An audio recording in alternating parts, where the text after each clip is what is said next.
Hello everyone, my name is Eli, or simply E. You can choose what to call me. My pronouns are he, they, and I'm so sorry, I'm a bit sick, but I wanted to make this video anyways, because I would forget otherwise. So, Jesus Christ. This is a fanfiction reading account, a podfic reading account, whatever, ASMR, whatever you want to call it. And I hope you enjoy it. I'm multi-shipper, so you will probably see a lot of different ships. I'm really sorry if I stutter a bit or something, or if I'm not quick in reading. I'm gonna try to cut it out of the audio. We'll see how that will sound. And if that does not work, then I'm just gonna leave it like it is, and hope you all forgive me. Today I'm gonna be reading Simple Domesticiy by orphan_account on archive of our own. Summary. Person A coming back from a business trip without telling person B, and pure happiness when person B wakes up and sees A's face after so long. Or just some lovely kamideku fluff, because in the trying times of the manga, this is needed.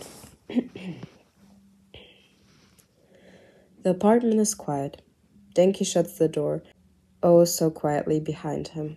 He does not want to disturb his sense of tranquility. It's silent, even as his coat gets hung on the rack and his suitcase placed on the floor. He relishes in it. But nothing but loud in the last few months. Here work is never easy. Lord, he is still surprised that his younger self would ever believe that. The transfer mission in England took way longer than necessary, and with the accessory of it, no contact should have been had. He might have broken a few of those rules, but only for the most necessary of reasons, those being the person he's traveled all the way home for. His shoes follow his suitcase, and a tired hand pulls his frazzled and afraid ponytail from its greasy plain wrecked hold. Light footsteps carry him towards the rest of the apartment, to baby blue walls with frames and pictures of them over the years, to the few toys scattered around and new scratches on the edge of the couch. The little demon comes walking out of the room as if the mirror thought summoned her, gray tail held high in pride as she struts her own footsteps silent. As high and mighty as she acts, he knows that part of her missed him, and she wounds herself around his legs, still silent. He'll have to thank her for the silence later. The apartment smells like lavender and sunshine of lilac sunset near fields of soothing flowers, and it's the smell of home. Home, a place he hasn't been in months, and not just the building, the person in it as well. Fingertips barely trail over the walls, catching on the dorm frame as he hesitant hand lightly pushes it ajar. Sleeping Beauty slumbers as still as he always is while traveling dreamland. It's a loud contrast to how he normally is, always moving and saving people with that stubborn, determined hero spirit. Only fitting for the number one after all.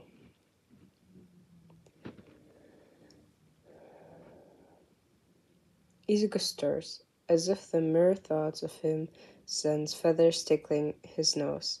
He stirs, and as early morning sunbeams peek through the window and encase the room in glow, Denki has never felt more in love than he is now. He steps into the bathroom, narrowly avoiding the one creaky floorboard, as his feet perform the familiar dance of managing to get to the closest without waking up his partner or the other couple that live next door. They could own a high and mighty penthouse in the city. Sure, they were heroes after all. They have a bigger paycheck than most of the jobs in the world combined. Izuku never wanted that. They discussed it, as flooding he. They discussed it as flooding heroes kicked straight from the nest of UA and left to flounder and try to spread their wings and fly. He had his eyes set on being number one from the very start, not just wanting to flaunt it. A penthouse would be nice, sure, but how easy would it be for people to find them? How many people would get hurt or killed in an attack on it if they were to fall on itself and surrender to the forces that shock it? That was his logic for getting a smaller apartment in a quiet town, and Denki couldn't be happier with the choice. But sometimes he still believes it's because Izuku grew up in a place like this, and that he wanted to start a new life with him in the place he felt most safe. It makes his heart go all soft and fluttery when he thinks about it. Denki manages to make it to the closet. Fuku trotting alongside him before showing herself on the bed with a meow. He turns t-shirt held tight in his hands as he gives the cat a death glare. She simply returns it, lifting a paw to her face as she starts to lick. The cat is a menace, but she's their baby, so he won't scold. He can't, anyway, unless he wants to wake his lover up. Not yet, his mind chims. Not yet, his heart whispers. He's changing as fast as he can while being quiet. Deku Hoodie messes his hair up further, and he pulls it over his head, tossing it alongside. It smells like the apartment he'd stay in England, cold and dreary, like wet laundry or the smell of London in the rain. The t-shirt he pulls over his head smells like laundry detergent. He insisted they use after Inko came over to the cat and housed it one time during their first day as registered heroes. The sweatpants are covered in cat hair and carpet fuzz, but it's familiar fuzz, so he'll pick it off later. Finally, his heart aches and his tired body begs to relax. He's able to move his way to the bed. It dips under his weight, and he pulls the covers back. Izuku stares. The cat meows.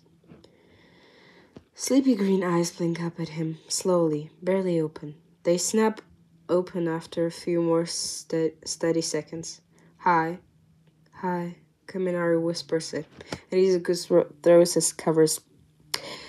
throws the covers back in a flash.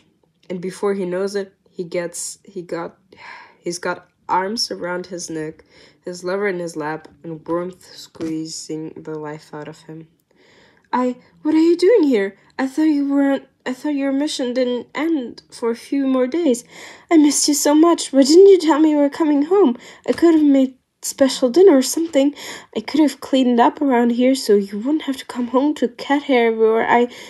Kaminari brushed back sleep-mused curls with a feather-light touch, and with the same gentleness presses a kiss to his temple. Calm down there, before your tongue decides to run off, he teases and smiles sheepishly. And I finished my mission earlier than they thought I would, and I like surprising you. I won't want something all big and bold and extravagant. You just like this is enough. Seeing the cat toys everywhere and the new scratches on the couch, it made it all real that I was home. Izuku flushes at the kiss, as if they're schoolboys in UA again. Fuck, did it have to be the day you left. I've been so busy with the hero work, and I haven't been able to try and focus on the house as much, and, trying to distance myself from the fact that you were gone. Well, I'm here now, aren't I? Denki chides softly and runs his hand through Izuku's curls again, and I'm not planning on leaving again anytime soon, unless you're with me. Izuku smiles, and his smile holds the same sunshine that he's missed so much in the dreary months in England. They end up under the covers in a few moments, with Denki hugging Izuku tight, Krill's barely brushing his nose, and it's everything he's missed and longed for. Many months he's been gone.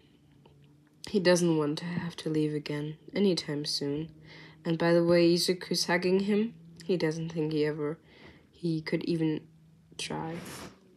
That was it. I hope you enjoy. I know it's not the best at all, but I really, really tried, and I hope you enjoyed at least a little bit. I love y'all, and have a good time.